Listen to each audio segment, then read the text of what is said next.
What if I told you that a 2016 Indian film perfectly captured India's mental health crisis and toxic masculinity problems years before these conversations exploded on social media? While everyone was busy with mainstream Bollywood, Konkona Sen Sharma quietly made a film that predicted exactly where we would be in this present time. I'm talking about A Death in the Gunj, inspired by actual events. By the end of this video, you'll understand why this movie feels more relevant today than when it was released. It's a 7-day story set in this beautiful hilly tourist town called Gunj at Jharkhand in India in the year of 1979. Once this place was a home for more than 400 Anglo-Indian families. Anyway, this story is about Shutu, a sensitive 23-year-old university student grieving his father's death and failing his exams, who goes on a family vacation with his cousin Nandu's family and friends. And no, this isn't a typical movie review, as this film didn't just tell a story, it held up a mirror to the Indian society and showed us problems we were not ready to face. The mental health mirror we ignored.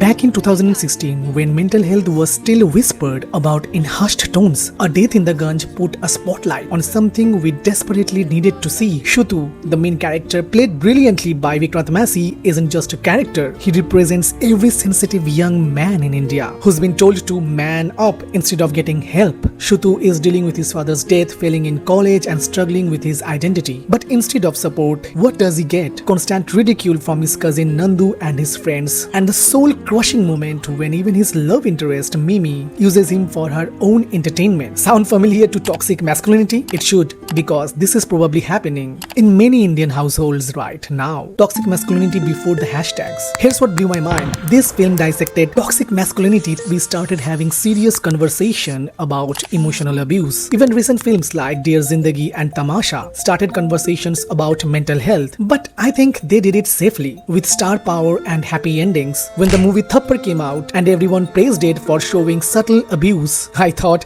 A Death in the Gunj did this 4 years earlier and nobody cared. And here's what's mind-blowing. Just 3 years after, in 2019, Joker became a global phenomenon for depicting society's mental health failures. A Death in the Gunj was telling the same story. The difference, Joker got $1 billion box office success and Oscar nominations too for exploring these themes, while A Death in the Gunj was ignored. In the film, every interaction with Shutu shows us how society is systematically destroying sensitive men.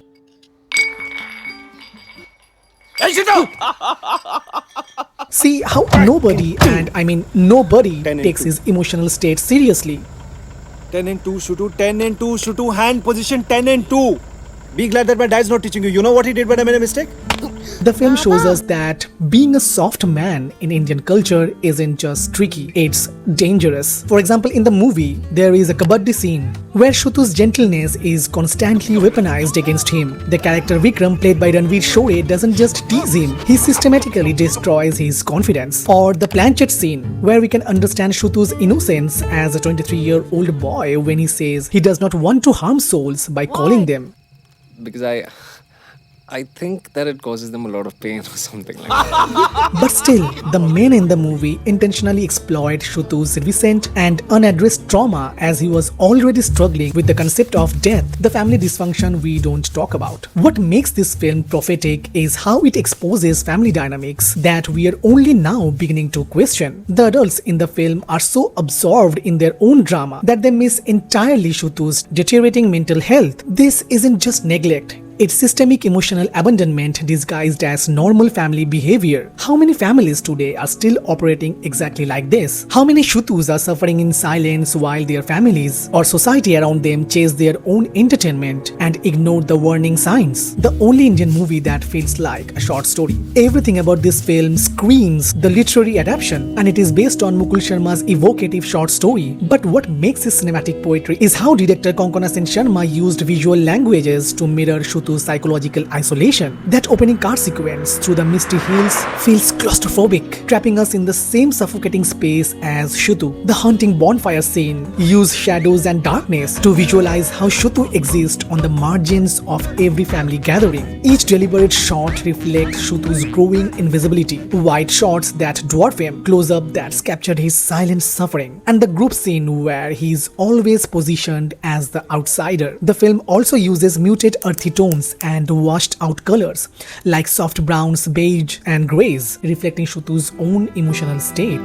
The ending we still can't handle. I won't spoil the ending for those who haven't watched the movie, but that ending hits different now, doesn't it? In 2016, audience were shocked. And in this current year, after countless news stories about students, employees, and husbands taking their own lives and having mental health crisis, it feels inevitable. The film didn't just predict our mental health crisis, it showed us exactly how it happens, one dismissed feeling at a time. Why this matters now? I think today, this problem does not only exist in India, but maybe in every country. We are finally having conversations about mental health, toxic masculinity, and emotional abuse. We are creating safe spaces, normalizing therapy, and questioning traditional gender roles. Recent data shows that 52.4% of married men in rural Haryana experience gender-based violence without support. Articles highlight that toxic masculinity in India forces men to suppress their emotions, leading to widespread mental health struggles. There is even 126% increase in mental health calls. And by the way, all these data are of 2025's. But A Death in the Gunj was having this conversation in 2016. When most of Indian cinema was still stuck in the 90s. This film didn't just entertain, it warned us. It showed us what happens when we ignore mental health, when we crush sensitivity in the name of making men stronger. As a director, Konkona Sen Sharma didn't make Shutu a perfect victim. She showed us a real person with fundamental flaws, making his tragedy even more heartbreaking.